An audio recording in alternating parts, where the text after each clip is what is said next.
Hey everyone! Welcome back to some more Let's Play Underrail. In the last episode, we explored the Tithonus Lab, a very creepy laboratory which wasn't intended to be that way from my recollection. It contained, in suspended animation, the bodies of several old Biocorp scientists slash workers, members, who were put into suspended animation for one way or another. It was or volunteered for it for one reason or another, as some of them were sick and had diseases that they were hoping they could cure later. And potentially they could still live out their lives in some weird way. And I think we discovered, I might be getting this wrong, but this is because I'm basing this on memory of the notes that were in the residential district. But they would be able to project images of themselves from these animations. At least that's what we encountered when we went there. The doppelgangers of these people, as we needed to explore the Tithonus Lab in order to, I think, acquire a key card and some parts that were within there. And we were only able to access it after we had powered down the animation chambers. But the doppelgangers would not let themselves be powered down. We had to sneak past them, make our way to the individual units, and then rip the plugs out of them, one by one, to turn off their brains, effectively killing them, and stop those projections from attacking us.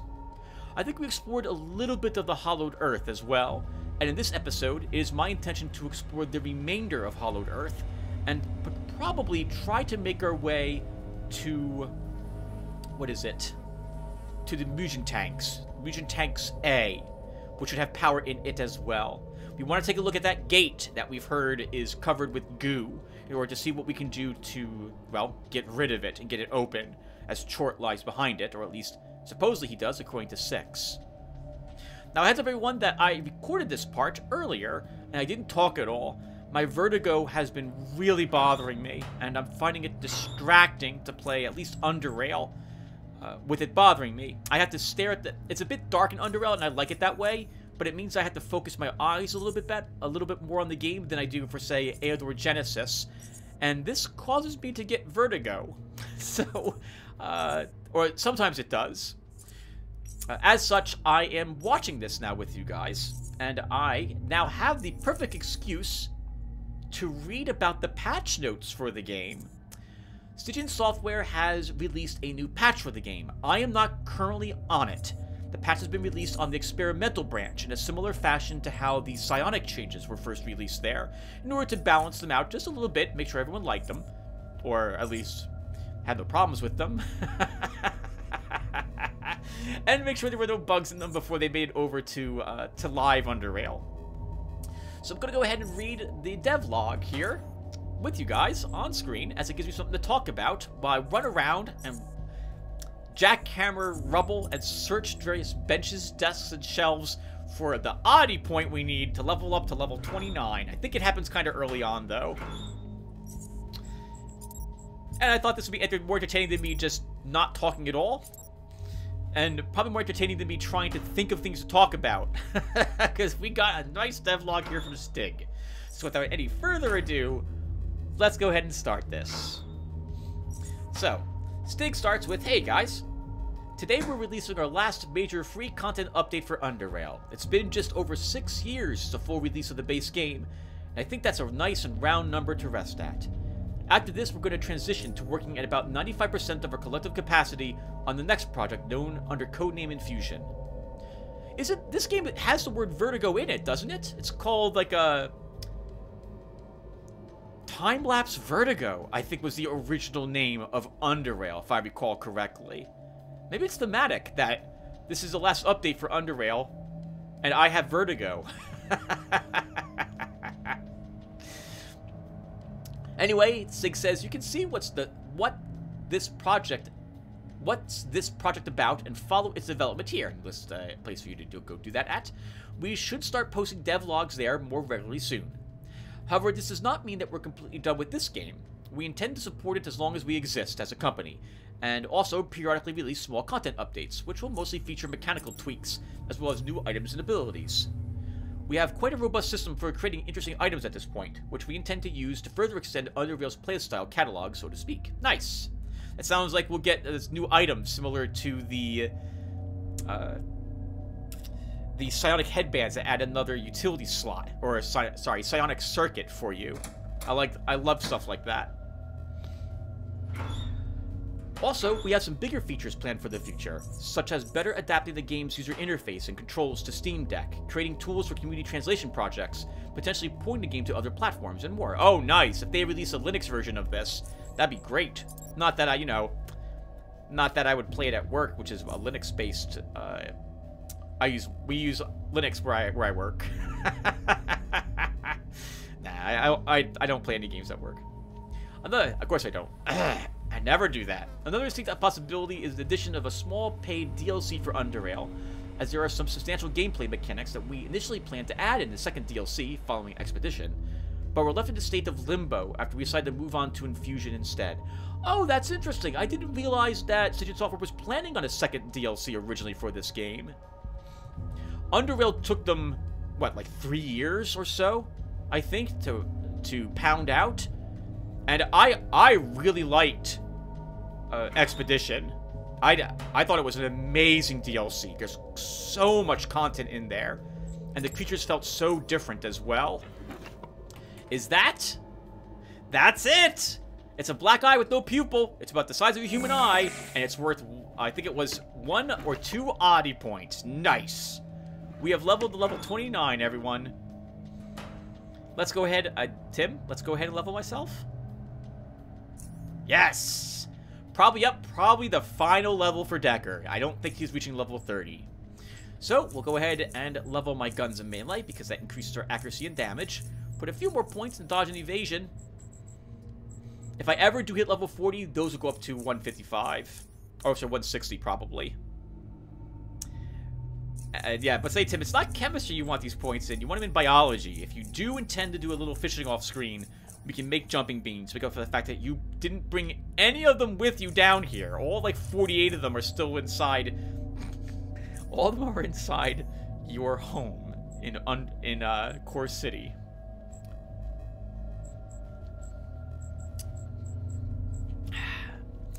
Tim, I'm just as curious as to you as to where you're going to put this single point. I think I end up putting it into electronics. I'm under the belief that maybe I will hit level 40 before we wrap up the series, but I don't think that's going to happen. Yeah, 1 point in electronics. Okay, fine, whatever. Need a specialization point, Tim, before you're done. And Gung Fu, we've already started it. Yeah, might as well put 1 more point in it. All right, nice. We are so close to being done with the game, everyone. By the way, let's talk about this really quickly before we go any further. We've got maybe 4 more hours left before we will be fighting Chort. We're very close to the end, and I am not on the new patch. They've put it out on the experimental branch at the moment, similar to what they did with the psionic changes back, I think it was it 2 years ago, or was it last year? It feels like forever ago. I think it was last year, but it feels like a forever ago to me now. But it's over there at the moment, and because I'm so close to the end of the game, I just didn't want any big changes to happen to me at this moment. I might... You might see 1 or 2 Depot A runs in the future, but I am going to want to take a longer break from Underrail. I've played it for the past 3 or 4 years now on my channel every year, and it's a fantastic game. Make no mistake, I love Underrail. But I also have almost 2,000 hours in this game, and I would like to... There's nothing wrong with it, but I don't want my channel to become the Underrail channel, because I'm not that good at Underrail. Not really. I don't play it on a hard difficulty. I play it on normal. I find normal is fantastic. I play with crazy builds that are not optimized in any way imaginable. I make thematic characters because I have a lot of fun. I make hybrids. I like my crazy builds. And as such, well, I don't think it would be, I don't think I qualify as an expert in the game. I know enough about the game to explain things rather well, and I can make it entertaining for you guys to watch, and I can talk about things that I think will keep you guys interested in what I'm talking about. But if you want to watch someone dominate enemies on dominating difficulty, I'm not the channel for it. But more importantly, I need a break. I've played this game for so much, and I would like to take a break from the game so I can play other games for my channel. So that is the intention for at least the rest of this year and probably next one as well. We will play through Underrail again. I just need to take a break from it for 1 or 2 years, and then we'll be back. In any case, let's go back to the dev notes now. Another distinct possibility is an addition of a small paid DLC for Underrail, as there are some substantial gameplay mechanics that we oh, I already read that. Come on. Exactly when any of these things will come about, I do not know. They will mostly require me to spend my programming time on them, which I will not have much to spare, as Infused is going to occupy most of it in the coming years. So don't expect rapid progress in any of the things mentioned above. That is fantastic. I love that statement. It means that fans of the Underrail game, and there are many of us because this game is amazing, and it gets lots of constant changes, it gets fixes, it gets improvements, and almost all of it has been free, with the exception of the Expedition DLC, which is amazing. And this is great as well because remember again that Expedition took 3 years, I think, for them to release. And it was a big DLC too, like at easily 20 hours of stuff for you to do there. Fantastic.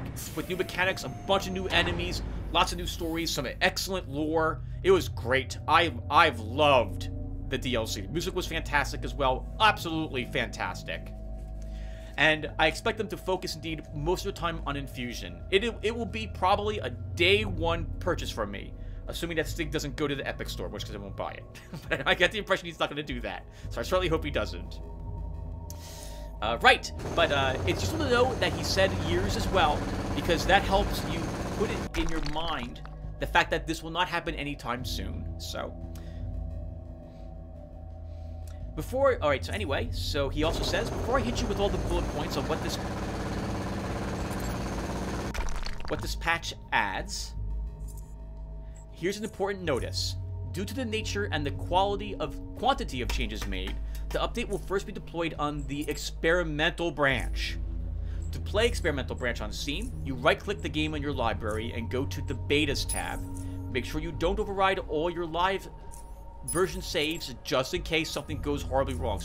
So before you do it, go in the game, save the game several times to different save slots, and then go over to the experimental branch. That's why you have those backups, just in case something bad happens to you. Or go and back up your save game files manually would be my recommendation. Or do both of those, just to be safe. Now, without further ado, here's a list of changes and additions that come with this update. Mine's the secret stuff, of course. Major stuff. Implemented new, slightly visually touched up user interface that is available in 3 sizes. Classic user interface is still available. Nice. So, once again, everyone, remember that I am not playing on the experimental branch, and I do not intend to for the remainder of this playlist, unless the game updates before I've beaten the game. At which point, well, then we'll get those changes. So, I have not even tried it. I do not know what these user interface changes look like. So, I couldn't even begin to tell you about them. That will be the case, by the way, for all of this. I have not played them, I cannot talk about them. There's quite a bit of discussion about these on the Steam forums and the Stygian Software forums. At the very least, those two. Probably, I would imagine, the Chans or Reddit probably has a few topics on this as well, in case you care to go to those instead. The game will now automatically be zoomed on higher resolutions, which can be changed through manual zooming if it's enabled. Oh, hey, nice. Yeah, it can be a bit difficult for you to see what's going on if you're playing the game on like 2560 by 1440, for example. And I can only imagine the resolutions on games are going to get even better as we go forward. So starting zoomed in could be really useful, as it lets you see things. Introduce a brand new Core City questline as an alternative to joining an Ogliarch. Oh, nice! Hey! I really wish that had been an option, let's say, with Garrett. That would have been thematic, right? Because Garrett didn't join any of the Thieves Guilds back in the Thief game. He refused to work for an organization. Maybe if we come back to this game in the future, we should play Garrett again, now that I have a better idea of how to go about that. Improved nearly... I gotta wait till the mining. Improved nearly all unique and some rare weapons and armor. Go check them out. Hey! Nice. Unique are the purples, I think. And blues are the rares. You know, this has been...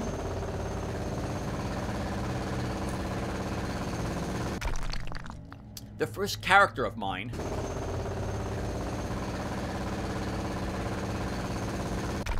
who is using a weapon that I didn't craft in the late game.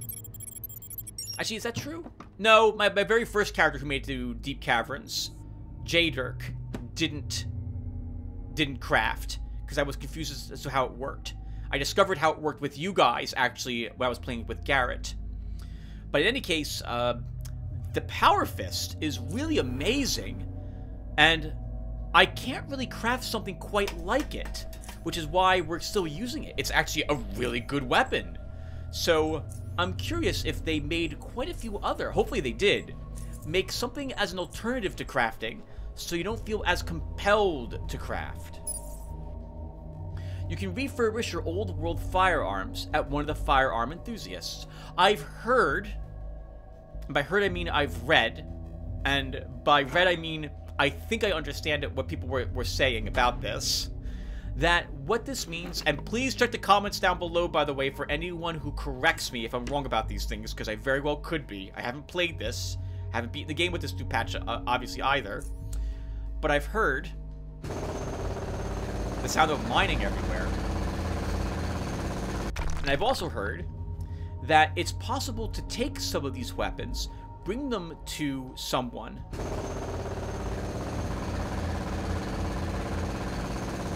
and that someone will be able to modify them by installing like a single upgrade to them of some sort. So you can now, I think the way it works is, for example, you can put a laser sight on a pistol that didn't come with it now. But it has to be one of those, I think, unique weapons. I don't think it can be one that you just found willy-nilly. It has to be a unique or rare weapon, I think. I don't know who it is. I don't know what they charge for it. I don't know if there's a quest you have to unlock for it first. So, but that's promising. I like that a lot. One of the things I had always wished was possible in the game was for you to take a weapon to someone and pay some money for them to install a mod. It doesn't have to be all the ones that are available to you if you craft, but it would make several of the... There's a lot of mining, everyone. There's going to be a lot of mining. It would make several of these weapons more attractive.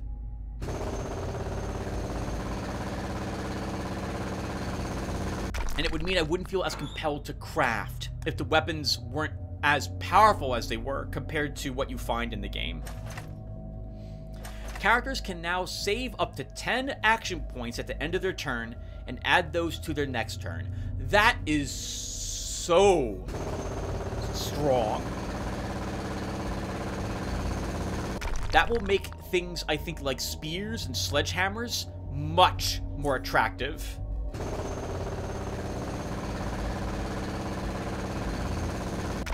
Spears especially, because you can attack twice, and I think, if I remember correctly, when I was using Tim, my psionic spearman, he would end up with like 10 points left over at the end of each combat round, because I think it was like my Tychrome spear and other upgrades. I'm pretty sure it was 20 action points per round to swing it twice. I had some slight amount of action points left over at the end of each round, and it was really annoying that I didn't have anything to use them on, which is one of the reasons why I took psionics, so I could at least do something with those leftover action points. So this is very promising. It would let you, for example, stun an enemy, attack once, and then save your points for 3 attacks next round, potentially. So I really like that idea. Base ability values are no longer capped at 20, but instead the maximum bonus on top of the base value that you can accumulate is 10. I don't understand at all what that means. I think it's relating to my skills and how sometimes they don't improve even after I put more points in them. It says ability value, so I don't think that's things like dex or strength. I'm pretty sure those are our skills. And I don't quite understand how that's beneficial. So hopefully someone else can explain it, or someone else will show off how that's amazing, or it's a nerf. In which case someone can explain why they hate it. User interface changes. Implemented borderless window display mode. Oh, that's kind of nice. I always play this game in the windowed mode. It's much faster to compress it down, and I find that on the higher resolutions, I indeed couldn't see very much. It was very difficult for me to notice everything that was going on. So I play, I think it's 1600 by 1200 is I think what I play this on. Might be less than that, but I think that's it. Actually, it is less than that. I don't know what it is. Let's move on. Item special abilities attacks will now have icons in the item's tooltip next to description. Oh! Okay, so that will so if you get hit by it, that will let you see what you were affected by as well, if you want to double check it. And yes, everyone, I'm going to be writing down all of the DNA sequences at some point during this episode. And I'm transferring all the paper.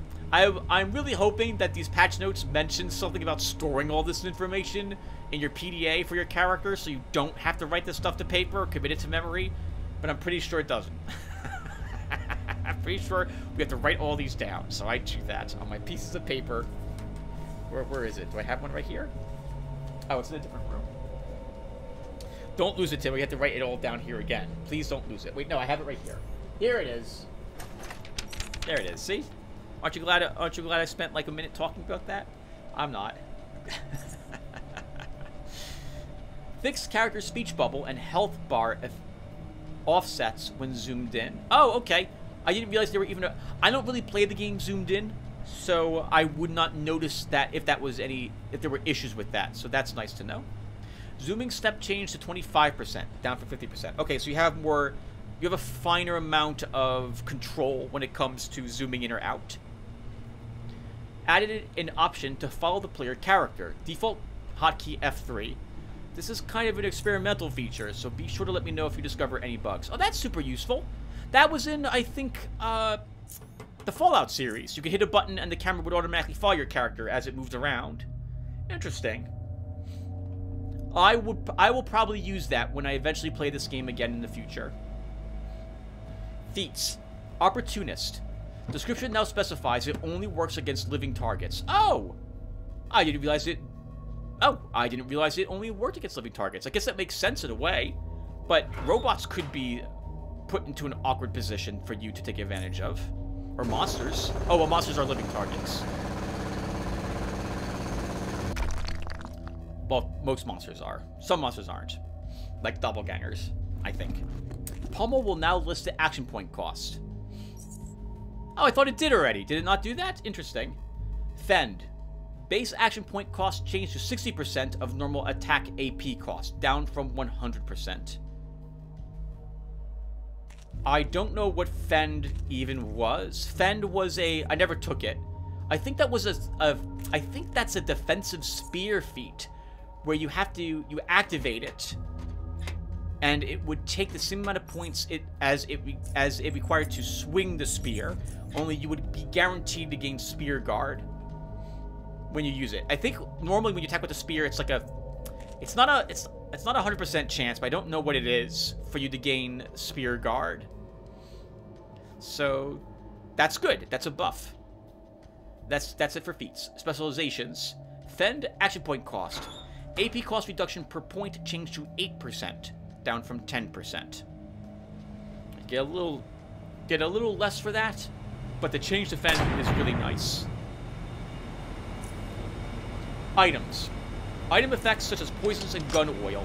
There's gun oil? Wait. There's gun oil? There's an effect I can put on my guns? When has this been the case? when has there been gun oil? How do you apply gun oil to your guns? Have I been a dummy this whole time? This might be new. Anyway, we'll now display a small icon in the corner of the parent item. You can now use poisons to coat suitable melee weapons if you have the required biology skill level. The poisoned weapons will then apply that poison to a certain number of attacks. You can coat a weapon with only one poison at a time. Nice! So we've got, now my Geralt can actually be a Witcher with the potions and the monster oils to use before we engage in combat. That's awesome. I always wanted to use poisons on my melee weapons, and I remember being kind of disappointed that I could only make traps and throwing daggers with them.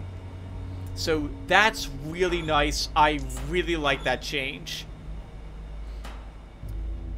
Added Sharpening Stones can sharpen a bladed melee weapon, increasing its damage by 10% for the next 30 strikes, but permanently reducing its max durability by 5%. That would be something I use in... Well, if I have the materials to remake the weapon, I can see myself doing that for several difficult battles with... Well, you know, max durability doesn't matter too much, Tim. I've noticed that the higher your maximum durability, the more rapidly it loses that durability. So I guess as long as you don't do it, like, obviously 20 times and reduce the durability to 0, you can probably get away with doing it 10 or so times before you're going to want to remake the weapon that you've used.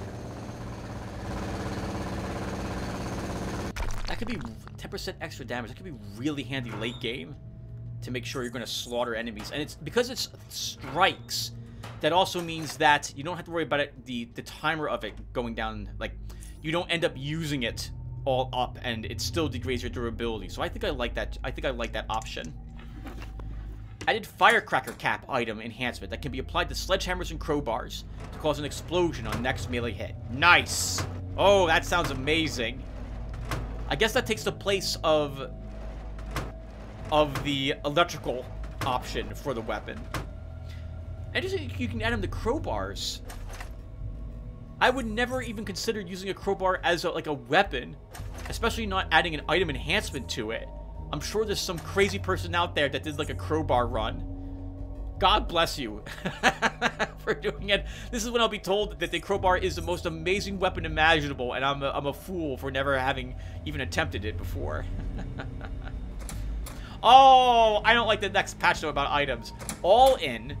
That's the drink that we had earlier, which increased all our stats by all our statistics by 3. Says it now decreases intelligence by 3 instead of increasing it. Oh, that's a shame. I'm really glad then that we had the best all-ins then that let us make our shield, for example, right? We made the shield with it. And did we make our taser with it? I think there were 2 things we made while All-In was affecting us. That's a shame, in a way. All-In is really expensive. What, right? That was, I think it was like 1,500 charons for a single drink. And it affects you, well, it is a drink, so it affects you for like 20 minutes, but still. There must be a reason why Stig did that besides crafting. Maybe it was extraordinarily powerful for psionicists. I guess it makes sense thematically since it is an alcoholic beverage. Why would it be improving your intelligence instead of decreasing it? But oh man, I don't see myself ever buying it. If it still has the same penalty, I think every time you were hit, it's a 100% chance that you take a crit. Like I would never ever drink it ever if I was out in combat. Well, is that true? If I could guarantee that I wouldn't be hit or even fired at, I would probably risk it. But that's... Oh, man. That's going to be very situational. I'm not brave enough to go ahead and use it in combat situations. Commando belt has been moved to static loot. I have no clue what that means. I don't even know what it... Oh, commando belt must do something for your assault rifles. I still don't know what gun oil is. It doesn't say it here in items. Expedition. Frogfish biology requirement changed to 50, up from 25. Expedition. Added a new unique spear and sword that can be found before going to the Black Sea. Oh. Okay, so they're somewhere out in the Underrail world, just not in the Black Sea. Ammo changes. Oh, I've seen lots of people talking about this one.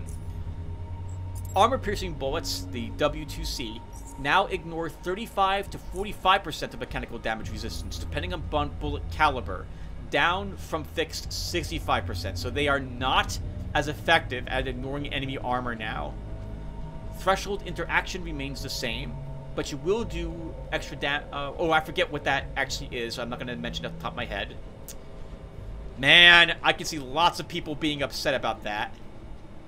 Armor-piercing rounds are amazing. They ignore... again, 65% has been incredible. That's how we got past lots of trouble. I guess that only really does affect pistol users. Well, no, I'm sorry. It's all round. That's all armor-piercing rounds. So assault rifles, SMGs, everything, Tim. Man, that's rough. That's rough. But I think just like the changes to the repair kits, this is something we'll get used to. I'm sure they're still worth using if the enemy is heavily armored. It's just they're not quite as powerful as they used to be. 5mm shock rounds. Damage changed to 8 through 15, up from 5 to 10. And now has a 3% chance to daze target for 1 round. Oh, nice! That's quite an improvement for the shock rounds. Getting a 50% damage bonus and a chance to daze? That's amazing. 7.62mm micro shrapnel rounds. Hey, this is us. The damage that penetrates the armor is increased by 25% against organic targets. Nice! Nice. Give us those shrapnel wounds. God, it's so awful to the people hit by it. But that's an amazing amount of damage. That makes it much more attractive for me to use those. 8.6mm incendiary rounds. Now deals 10 to 20 heat damage on impact. Nice. I don't think they did that originally. I think it was just straight fire damage. So now they do more of that. Nice. 9mm acid rounds. Acid damage changed to 15 through 30, up from 10 to 20. Nice, 50% damage increase. .44 explosive rounds. Heat to mechanical explosion damage changed to 23 through 45, up from 15 through 30. Yep.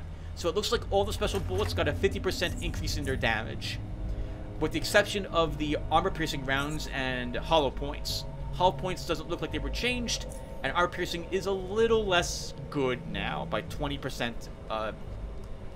by ignoring 20% less mechanical damage resistance. Crafting. Steel and tungsten plate requirements is now capped at 30 mechanics when crafting bullets. Hey! Okay, nice. So I think what this is talking about is that the quality of the plates that you would use required a certain level of crafting for you to even use them. So if you found quality, like, I don't know, 147 steel plates, you had to have a higher mechanics than 30 to use those to craft your bullets. I think this is saying that, nope, now no matter what, at most you need only 30 to use those plates. That's nice. This way you don't have to go heavily into mechanics to make bullets, in case that's what you want to do. It sounds like you also, if you have a ton of money lying around, you won't care about going to Junkyard to pick up really cheap plates either. W2C, so armor-piercing bullet blueprint now requires hexogen instead of raw TNT. So that's, I think, more expensive. That might also require more chemistry, I think. And produces 20 bullets, down from 30. Oh! Oof! Oh!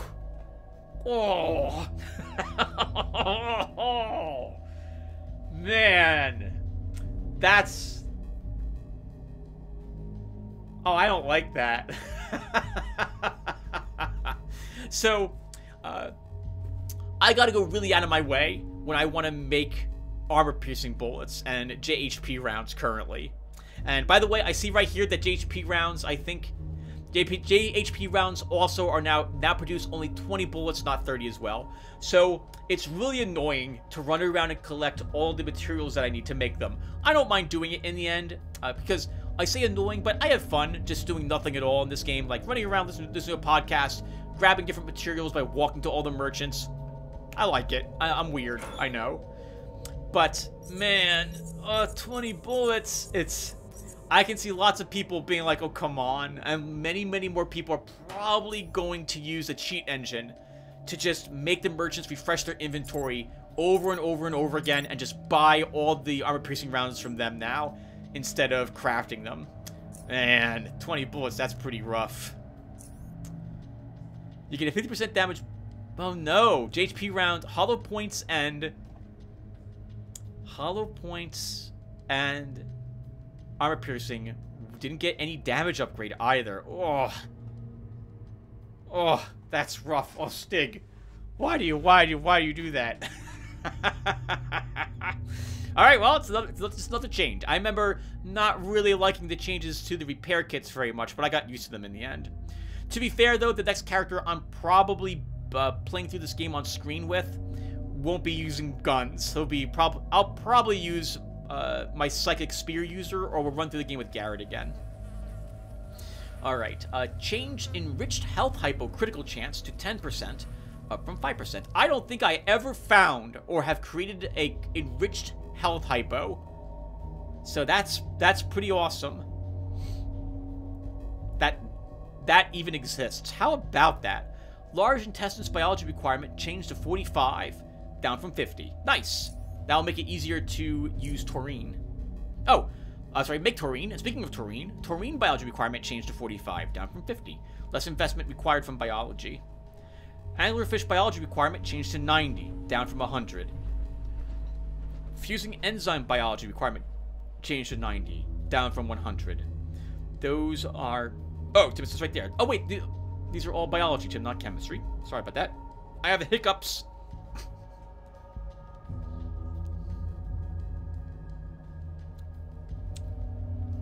Okay, I think I got rid of them. Quest Zones NPCs. Increased T-Boss health on dominating difficulty. I don't know what T-Boss even is. And his damage resistance on all difficulties. Expanded upon motion emotioners.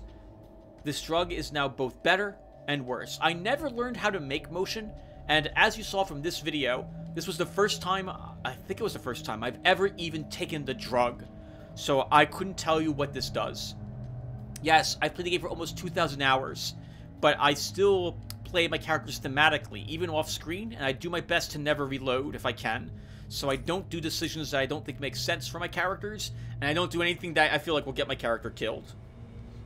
Even if it is just a reload away. I don't know. I'm crazy like that. You can now bring Gorski high-level energy shields from other sources as an alternative to raiding Port Zenith. Oh, hey, nice. Port Zenith can be rather tricky to do if you can't time getting past the patrols very effectively.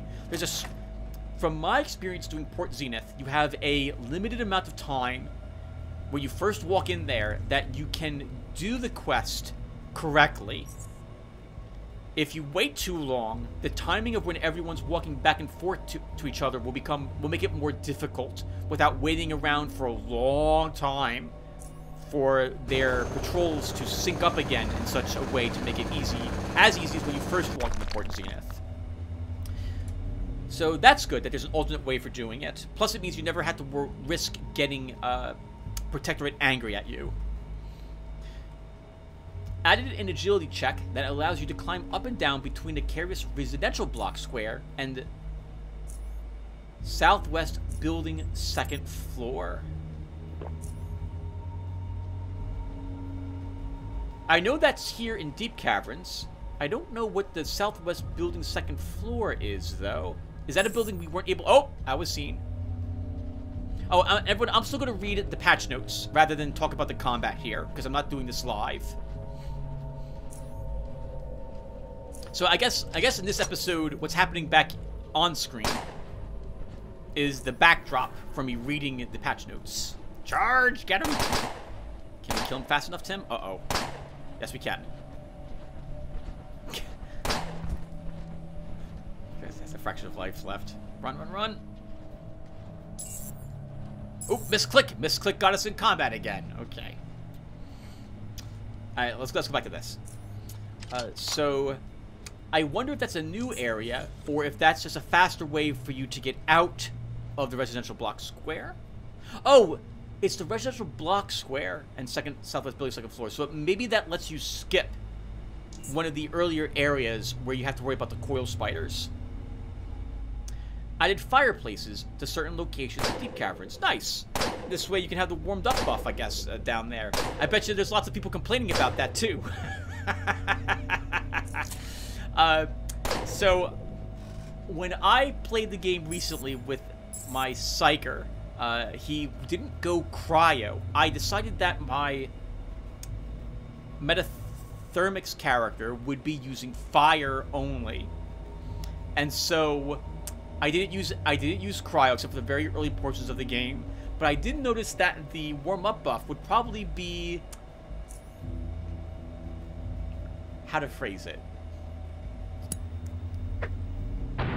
a fun additional challenge to cryo characters in the future.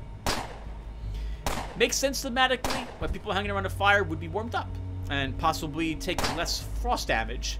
Would be really annoying for lots of people using cryo to have to suddenly deal with people who aren't taking as much damage, especially on higher difficulty levels. So I'm sure this has added something similar down here in Deep Caverns. Added a hacking check to Cytosine Outpost Storeroom. So that's exactly where we are right now. We are at the Cytosine Outpost. And the storeroom, I think, is where we just were, where we jackhammered the wall. And so it looks like there's a check there now for something.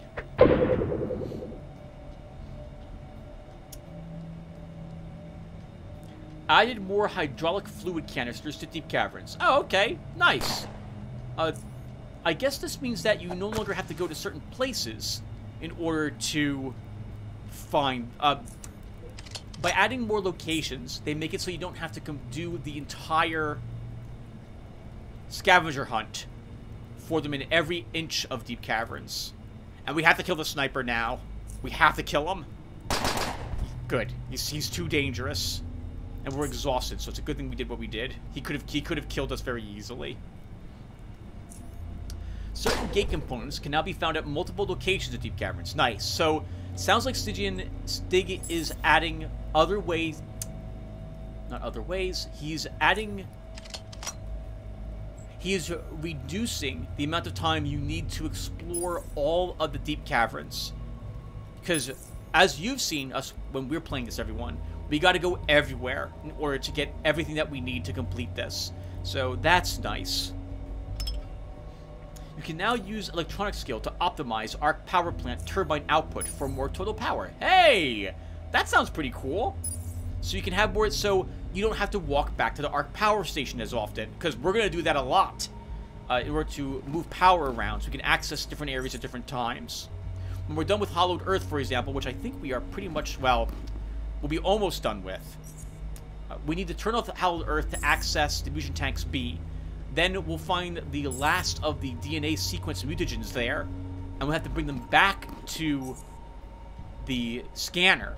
But that means that we have to turn the power back on to Hollowed Earth. Then we got to go turn the power back off to Hollowed Earth and go back again to Arc Power Station, turn the power back on to Fusion Tanks B. So this is reducing the amount of times you have to double back to the Arc Power Station if you have the electronics to do it. I like that. A certain point encounter with the Faceless will now feature some of them having their infusions active from the start, only on dominating difficulty. I'm assuming by now you guys realize that there's lots of spoilers in this playlist, so I'll just mention this. This sounds like this is the very final encounter with them when you walk out to the battle with Chort, because they all walk up, and they're like, you're giving us that cube. And you'd be like, we talked earlier, we answered more questions. Like, nope. Like, we can still, you know, we're acquaintances, but we're not friends. Give us the cube. That basically sums it up. They're not hostile, but they will go hostile if you don't give them that cube, no matter how much they got along with you earlier. So it sounds like its battle's a little tougher because they don't have to spend action points to start with some of their infusions. Hello, Rassifor Prevelic. Guess what? You're dead. What am I doing? Am I doing this? Oh, I saw the hotkey, and I'm thinking, can I use the hotkey? But it's not working for me. Added an extra thought control check to the Deep Cavern's mind reading that allows the player to conceal his mischievous behavior. Nice. So, if you go where we currently are first, and you are wearing, I think, armor for the Institute of Chort, I think you can actually talk with these Chortists. I've never done it, but I think you can. And if you do, they'll give you a quest to go and... Uh-oh. Wasn't expecting 2 of them left alive. They'll go and give you a quest. Hold on. This is... What's going on? Okay, we're going to kill the recombat first because we're right next to him and he has a sledgehammer. And we don't want to get stunned. And I don't think I can reach Starvos. We'll dilation him. Oh! And everyone, look at his... I think I noticed it next turn. Oh, God! A plasma gun. He's, I think he's got a unique face. I think I noticed it, actually. And circle it here. I think I do. Maybe I don't.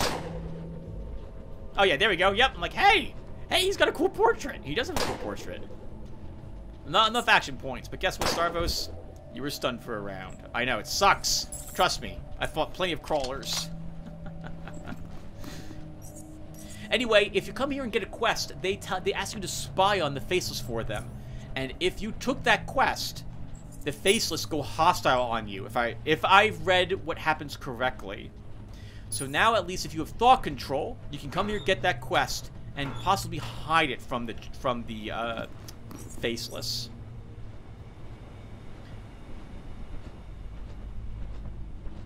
You can now bring Super Steel refining data to Bernard in order to improve the quality of the Super Steel plates. Also raise the max quality from 160 to 180 for players who have Expedition installed. Hey! Very nice! I hope that means that... That's gonna take way too much... Our Power Fist will take way too much damage. Durability damage if I don't charge it before hitting the plasma turrets. And I want these gone, because I want to turn the power back on here, which turns these back on. There we go. We'll just go ahead and destroy all of them now. So, I hope... No, it says max quality, not min quality. I was hoping it would... Something would improve the min quality Super Steel plates, or there would be a change that allows you to pass by time while waiting for them. It's one of the most annoying... It's one of the only complaints I have about Underrail, is that to get Super Steel plates, man, you're not going to spend 9,000 Charons and be happy if you walk out of that with 3 quality, like 90 Super Steel plates. You're going to reload. And then you're going to find out that the quality of the plates is locked in place the moment you say, go ahead and make these Super Steel plates by bringing them to Bernard. So that means you have to reload. You have to reload a save before you've even given him the Super Steel, which means that no matter what, you're waiting for 20 minutes of real life time for those Super Steel plates to finish. Maybe Stig added now a fade to black there, so that it's not as painful as it had been. But I don't see it in the patch notes, so probably not. Leonie will now offer the infused leather blueprint as soon as you show her that you have Super Steel plates. Currently, you have to do the melting process with Bernard first. Oh! Oh, interesting! Thank you, Stig. I didn't realize that was the case. So, you can find Super Steel plates in several places in the DLC, for example. And it sounds like the only way in which DLE offered you the option to convert them to sheets or leather here was if you actually had melted them. So no matter what, you had to spend 3,000 charons to do that. That is no longer the case. I like that. Thank you for that bug fix. You can turn metal scraps into low-quality steel plates at Leonie's. Hey, that's nice, at least. So you can more easily acquire steel plates for all your low crafting needs. That would be traps, because you don't care what quality the bear trap is. You don't want to spend 100 charons on a metal plate so you can make 5 bear traps that you could buy for like 10 charons. Especially on the higher difficulty levels where charons are hard to come by. So I like this change. Added more ways to learn about a certain foundry arms merchant. Okay. That would be the quest for Oculus, I think.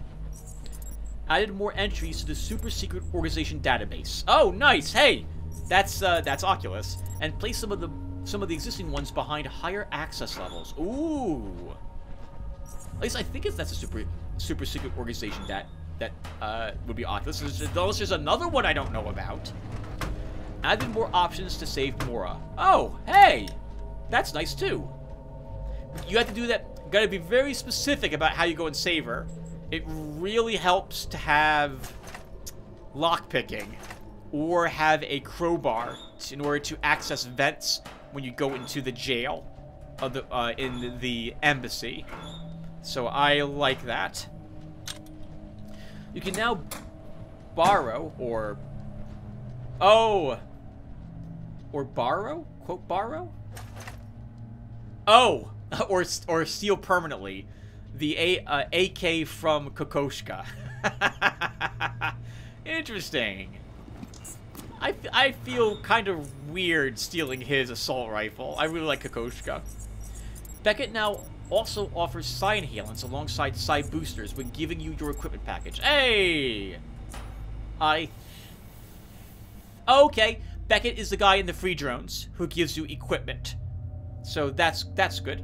I suppose on higher difficulty levels, because you'll probably have all the psi boosters you want and psi inhalants on normal mode. I'm looking for secrets. So we gotta explore this little tunnel here. I'm paranoid I'm gonna miss something. Okay, and I didn't. I don't think I did. Added Underrail express tickets, which can be pickpocketed from NPCs and used for a single ride. Hey! That's pretty fun. I like that. Makes sense. I like things that add a little more realism to the world. Very nice. That's kind of cute in a way. I like that. New models and portraits for John the Beautiful, Sergio the Wizard, and some super secret folks. Ooh. We all know who John the Beautiful is. Sergio the Wizard, I believe, is the gentleman who will sell you puffs for the motion. And I guess some super secret folks must be some of the folks in Oculus. New random events, some of them seasonal, and some related to the player's house. Oh my god! Do you now actually have to worry if you lock the front door or not? I wonder. So I get, still to this day, occasionally people asking, why do I lock the doors to my apartment in Southgate Station and my house? No one, to my knowledge, no one ever goes and steals your stuff. But to me, it just feels so weird not to lock my doors. I've been burglarized in real life. My house was burglarized.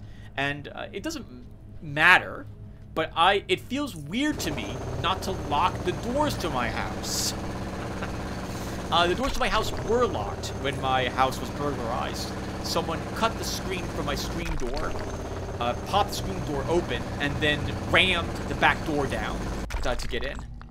I even think I know who did it, but I have no proof. No one cares about that. Anyway, Tim.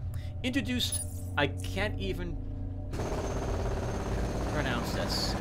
Introduced Johigla's drawing skills to the world. Jukhela must either be... I don't recognize the name. And yes, I have to apparently get rid of all the rocks. There we go. OCD compels me to get rid of all of them. This is either the one gentleman who does the graffiti in Core City, or perhaps this is the gentleman, the mutant, who does the tattooing. Otherwise, I do not know who this person is.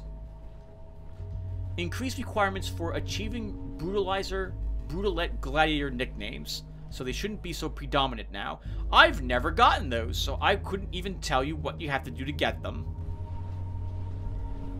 The Black Crawler now drops an oddie item when killed! Oh my god! I'm going to start a new character immediately after this playlist is done. I'm kidding. I'm not gonna. But, that's amazing. Oh, Stig, thank you. Going there and killing the Black Crawler. Man. That was so painful in Oddie mode because it doesn't drop anything special.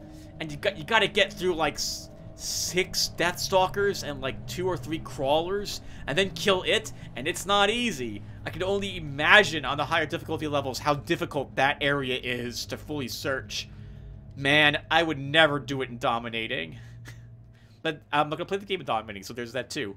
But in any case, that's fantastic. Thank you, Stig. I really like that. New skill checks for Octavia, Vuk, and Kiro that will unlock certain items for trading. I recognize Octavia as I think the medical merchant for Oculus. Vuk, I think, is the medical merchant in, I think, the Institute of Chort for one of the research divisions. And I don't remember who Kiro is. Expedition. Naval mines will now be heard detonating in the distance when someone attacks a camp. Hey, nice! So I guess naval mines reduce the amount of waves that you get. I thought they just delayed when the next attack happened. Added ways to break yourself free from a certain man's mechanical grasp in Expedition. Nice! I know who that is, because that's happening to me now with other characters. Interesting. Expedition. Added certain dialogue options to Doc Savage and Marcus that were only available through Navcom. Oh! You know, I never really did Navcom things with Doc Savage, so I wonder what was added for him. Tweaks. Optimized faction data relations serialization, which should improve save load times of mid and late game save games somewhat.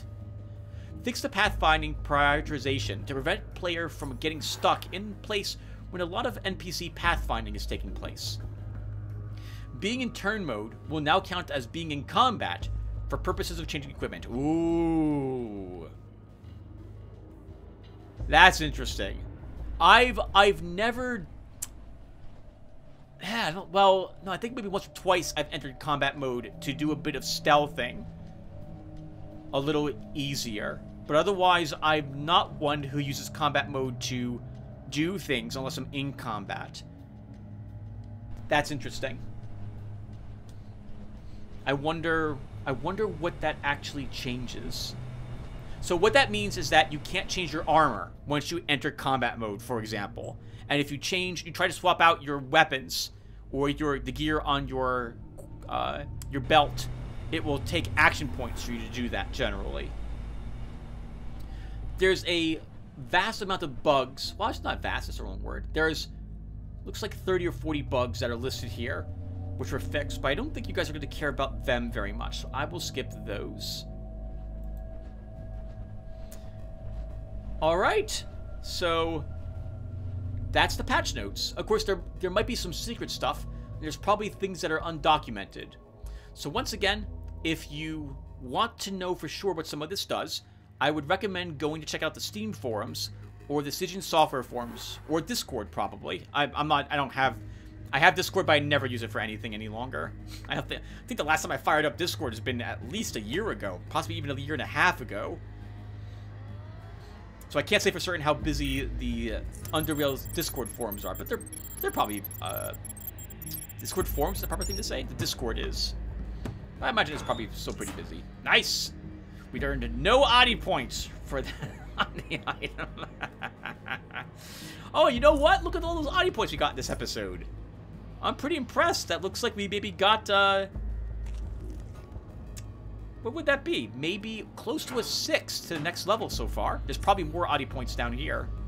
And since we're done reading the patch notes, everyone, now we have to think of things to talk about as I'm watching the rest of this with you guys. So, right. Nice! Another black eye. One more Adi point. You'll take that. I'm going to take, yeah, all the capsules and ampules, because my intention is to make jumping beans down here, and maybe other drugs too. If I do craft any more of them, I will do it off screen. Don't worry, everyone. Obviously, I'll do it off screen. Maybe not so obviously, but I will do it off screen. And, well, I'm sorry. I wish I remembered to bring my jumping beans with me. That would have changed what those other 20 points were put in right here at the end of the game too. I think jumping beans will be really useful though, so I really do want them to help us out going forward. And everyone, look who it is. Detrius. Yep. I took a shot and realized, oh man. Detrius, I am so sorry.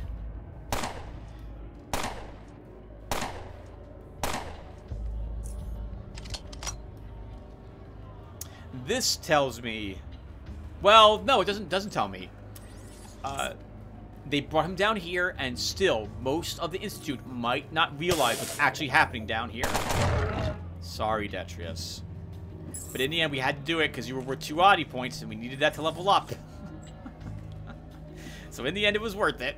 I'm so sorry. Adi points are tough for me to get, so we need all of them.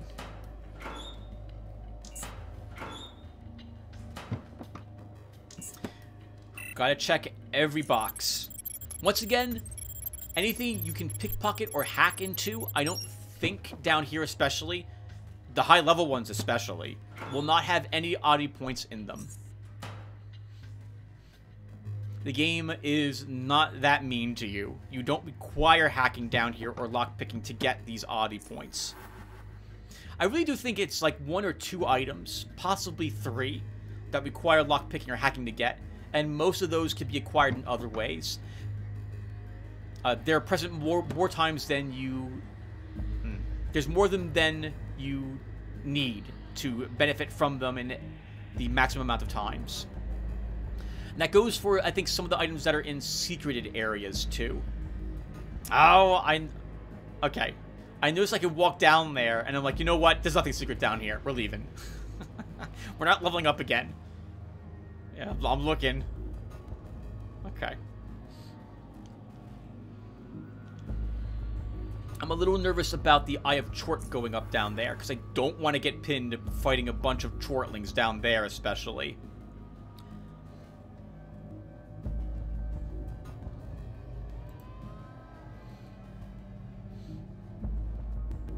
And we're gonna run back to Cytosine Outpost, so I can clear this Chort. I have Chort as well. There's no reason for us to fight the Chortlings anymore now that we've gotten their Adi items from them.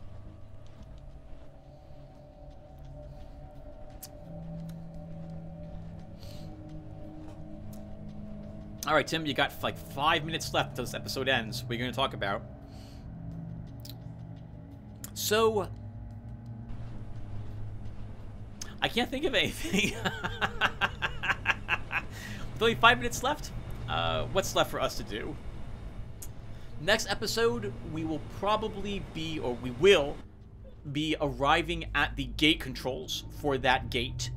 It's there that we'll discover that we need parts from another gate, which we haven't seen yet. We'll probably begin moving things to that gate, or actually I'll probably do that off screen. I'll be moving all the other gate repair parts that we need to it. This way we can be all set. We'll need to bring most of what we've been acquiring so far, with the exception of the DNA sequence canisters. there in order to repair that gate, and it will weigh us down a little bit. So I think I'll do that off screen. And where am I going? Oh, we found that one DNA canister, so I want to see what it says.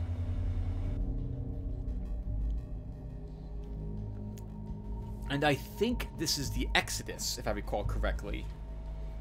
Exodus 1, which I think is what this is what we need to create using all the other mutagen canisters that we've found so far.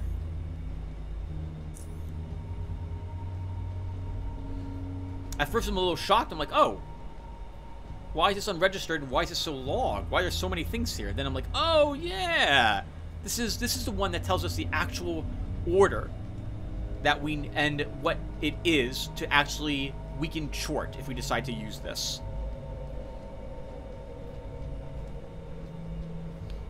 Yep, I gotta write it down.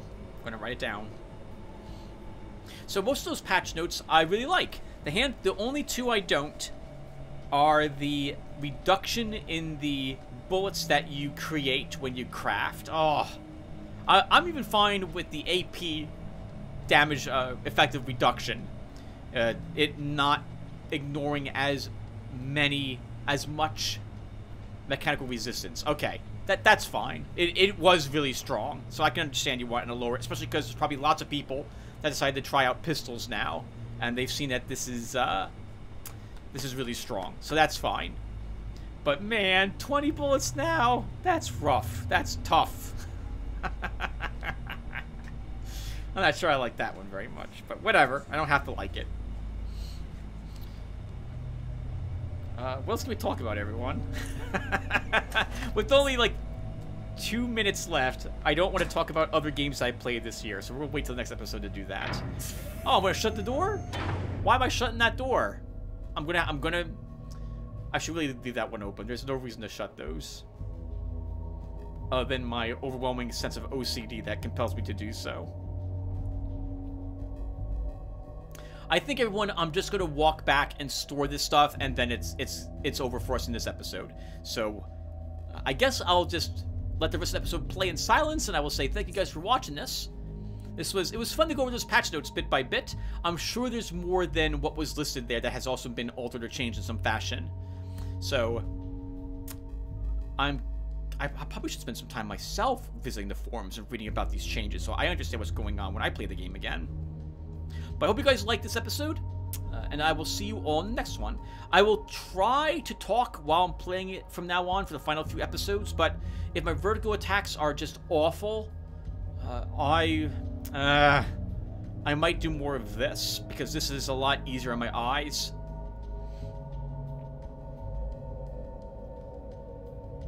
I mean, I still play the game. I still get vertigo when I'm playing, but it's distracting to have everything be rotating on me as I'm trying to play through the game. Makes it difficult for me to click on things also at certain points. Anyway, I'm doing a lot of babbling, so thank you guys for watching, and I will see you in the next one, everyone. Take care.